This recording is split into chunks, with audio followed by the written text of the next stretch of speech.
Nós estamos em dominância fiscal? Talvez nós estejamos em dominância congressual. O Congresso está mandando o Brasil? Assista esse vídeo até o final para você saber. Bom dia, boa tarde, boa noite. Nesse vídeo nós vamos tratar de um assunto que é o domínio do Congresso hoje nas políticas públicas. Muita gente fala, principalmente quem acompanha o mercado financeiro, que nós estamos num regime de dominância fiscal.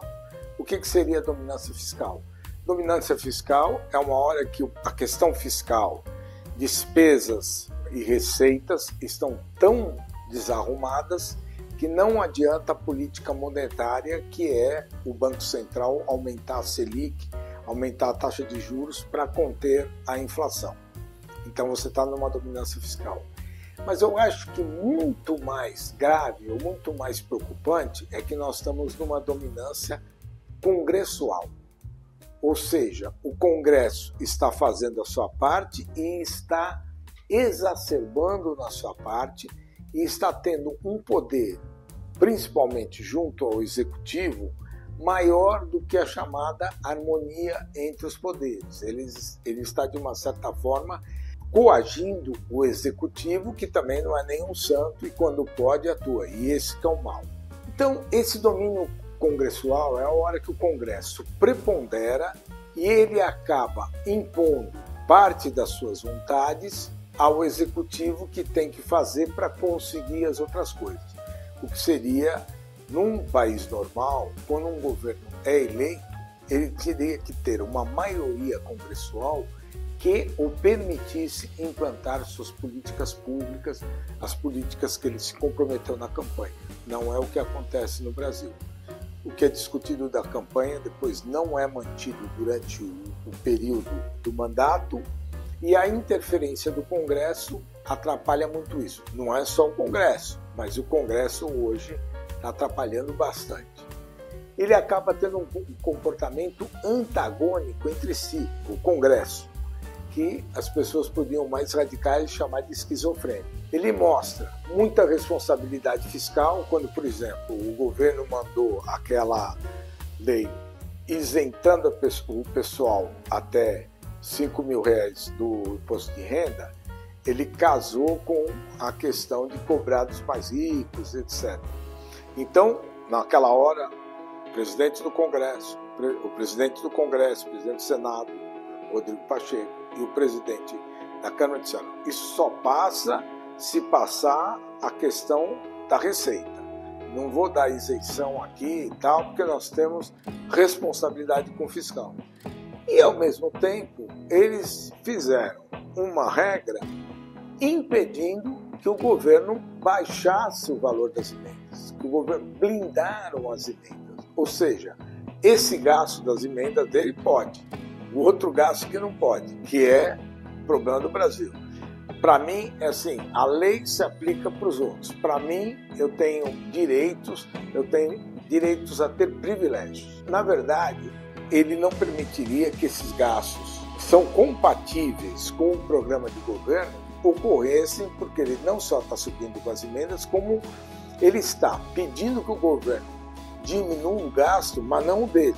Então, o governo vai comprimir os outros gastos. Nós já temos 12 MPs do governo, é bom que se saiba, 12 medidas provisórias, tentando conter o gasto, foram recusadas, foram devolvidas pelo Congresso. Não chegaram nem a vigorar naqueles 90 dias, elas foram devolvidas. O governo alega que, se elas tivessem sido aceitas, ele conseguiria zerar o déficit primário em 25. Não sei se é verdade, porque inclusive muita coisa é uma possibilidade, depois você não sabe se eles conseguem aplicar. Nós temos um grande problema. 94% do orçamento, 94% do nosso orçamento é obrigatório. Qualquer governo que estiver lá, do partido A, B, C, X, ele teria que cumprir aquilo. É obrigatório. São transferências obrigatórias. Sobra só 6%. Isso já foram 12%, depois baixou para 10%, baixou para 8% e agora chegou em 6%. Quer dizer, o resto é tudo impositivo e não segue o programa de governo que foi eleito. Então nós temos hoje só 6%, é muito pouco. E aí isso gera um conjunto de problemas.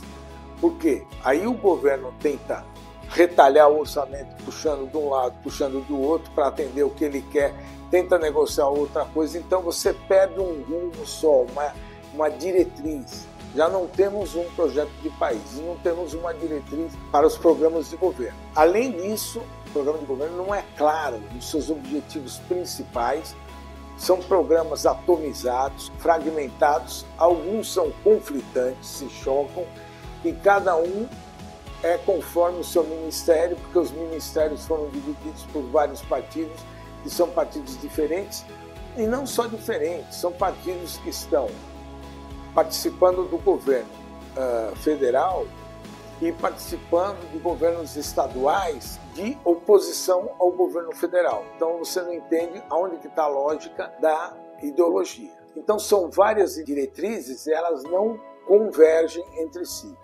O judiciário acaba legislando, ou seja, nas decisões dele, ele acaba tomando um aspecto que é parte do Congresso, ele avança nas suas decisões e geralmente para corrigir desigualdades e omissões. Mas também é o mesmo judiciário que aceita que as carreiras do judiciário, juiz ganhe 200 mil, tem um montão de penduricalho e que se passe do teto, do salário teto que foi estabelecido pelo judiciário. Então você tem um teto, ele não é seguinte, isso que é o Brasil. Então tem teto? Não, não tem teto. Penduricalho A pode, o B não pode, o C é assim, é mais ou menos e tal. Então isso é uma confusão geral, a tal balbúrdia que o ministro Dino falou. Mas é muito mais que uma balbúrdia, é um jogo de interesses que caminha sempre para algo que não é o melhor desempenho, o melhor desenvolvimento do Brasil. Esse presidencialismo de coalizão, que se chama, que é esse conjunto de partidos, normalmente estão no governo, seja o governo A, seja o governo contra o A, e está todo mundo junto de novo lá, e parte dos deputados vota para o governo, parte dos deputados não vota no governo, no mesmo partido, e isso leva à dominância congressual, porque para o governo conseguir aprovar as suas coisas, ele precisa ceder a um comando do Congresso.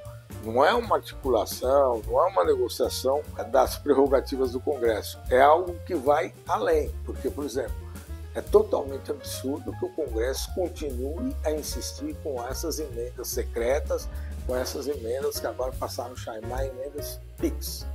E isso é piorado por uma coisa que é uma bolha ideológica que hoje acontece. Tudo o que um lado fizer está sempre errado, o outro lado vai criticar. E se o outro lado fizer alguma coisa, no outro nível de governo, também está errado e vai ser criticado.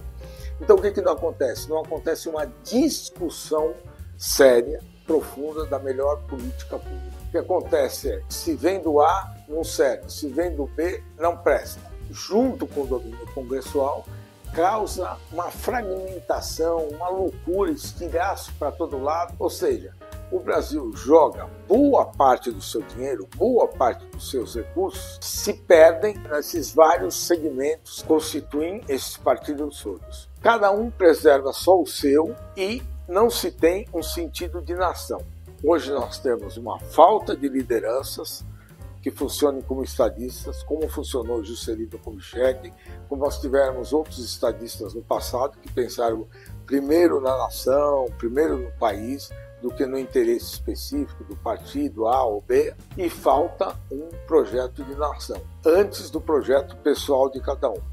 Falta um projeto de nação que englobe a maioria e engaje as pessoas, que você se sinta com o desejo de participar daquilo e que você se sinta com orgulho de ser brasileiro. Então hoje falta esse orgulho. As pessoas gostam de ser brasileiro, mas na hora do orgulho as pessoas não têm, começam a falar sempre das mazelas do país, o que leva a coisa para baixo. Esse é o Brasil que nós não queremos. Que você, se participar, se não se omitir, nós podemos mudar.